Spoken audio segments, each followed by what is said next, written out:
बात आपने कही कि कोई चीज़ भी सोचने से या जो अनुभव पहले होता है वो बाद में परेशान करता है।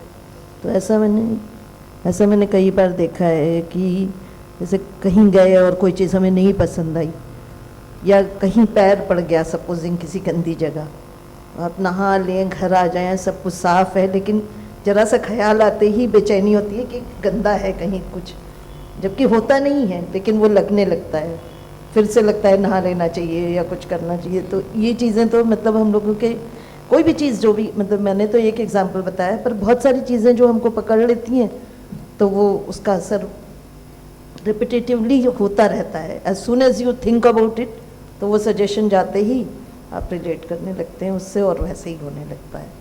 तो उसका असर अपने पर भी मतलब नहीं गंदा है तब भी लग रहा है, तो क्या कर सकते हैं। बहुत पड़ता है, इनका साइकोसोमैटिक बॉडी का असर पड़ता है। इसका एक उदाहरण बस शॉर्ट में और बताऊं, फिर दूसरा प्रश्न लेते हैं। जब मैं हॉस्टल में था तो दो लड़कों पर भिन्न भिन्न उदाहरण मैंने देखे।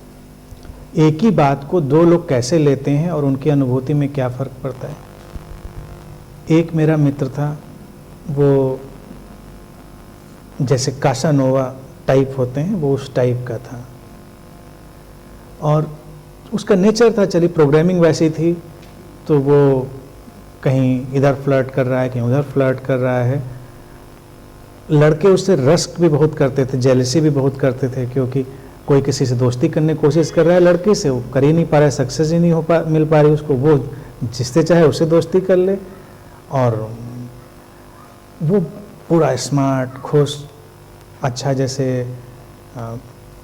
अच्छा, गुड लुक, सब कुछ अच्छा है, पूरी अच्छी तरह से, कोई परेशानी, क्योंकि वो उस चीज़ को पूरी तरह एक्सेप्ट कर चुका था और उसको उसमें मज़ा आ रहा था, यानी कि उसके लिए कुछ उसमें गलत नहीं था, ना नैतिक रूप से गलत था, ना उसके मानसिक रूप से गलत था, वो उसके लिए एक फ़न था। तो उसकी पर्सनैलिटी ही पूरी फ़न टाइप थी, यानी कि आप देखेंगे तो आप आकर्षित होंगे, और शायद इसी वजह से लड़कियां, महिलाएं उससे प्रभावित भी उतनी होती थीं, क्योंकि उसके जहन में वही चीज़ थी। इसके उलट एक दूसरा लड़का था, वो भी मेरा फ्रेंड था, तो वो बड़ा चेहरे से तनावग्रस्त, परेशान, बीमार सा, और बहुत अजीब सा, विचित्र सा उसका चेहरा था। एक दिन मैंने उसको गौर से देखा, उसका चेहरा, तो मुझे लगा इतना बुरा नहीं है इसका चेहरा।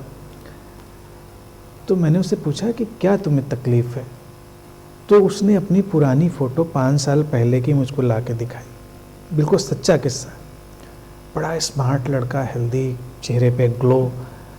मैंने कहा यार, अगर तुम्हारी दोनों फ़ोटो रख दी जाएं, आज की और 5 साल पहले की, तो कोई यकीन ही नहीं करेगा ये एक ही लड़के की फ़ोटो है। 5 साल पहले तुम सचमुच में बहुत स्मार्ट हो, हैंडसम हो, और इस समय तुम बिल्कुल दीनहीन, टूटे फूटे, बिल्कुल अजीब से लगते हो। तो उसने कहा किस्सा है एक। मैंने कहा क्या किस्सा है?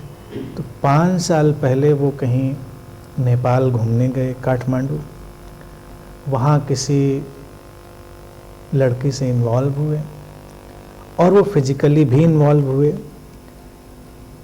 फिर इस बात का गिल्ट इतना उनको पकड़ लिया, इस बात को लेकर इतना अपराध बोध उनके अंदर पैदा हुआ कि वो उस अपराध बोध में बिल्कुल डिप्रेशन में चला गया उस चीज़ से, क्योंकि उस संबंध, वो एक कैजुअल रिलेशनशिप थी। जैसे आजकल की जनरेशन में कैजुअल रिलेशनशिप का तो कोई मतलब ही नहीं है। आप जितनी मूवीज़ देखेंगे, आप देखते हैं कि वो सारा सीन अब बदल चुका है, पुरानी जनरेशन और आज का। वो उस कैजुअल रिलेशनशिप में एडजस्ट ही नहीं कर पाया, और इतना गिल्ट में, डिप्रेशन में गया कि उसका चेहरा ही खराब हो गया। तो एक ही चीज़, एक ही घटना, दो लोगों पे अलग अलग परसेप्शन, अलग अलग अनुभूतियाँ, और उनके ऊपर अलग अलग रिजल्ट। तो ये सब तो हमारे माइंड से ही होता है ना, हम उसको कैसे लेते हैं।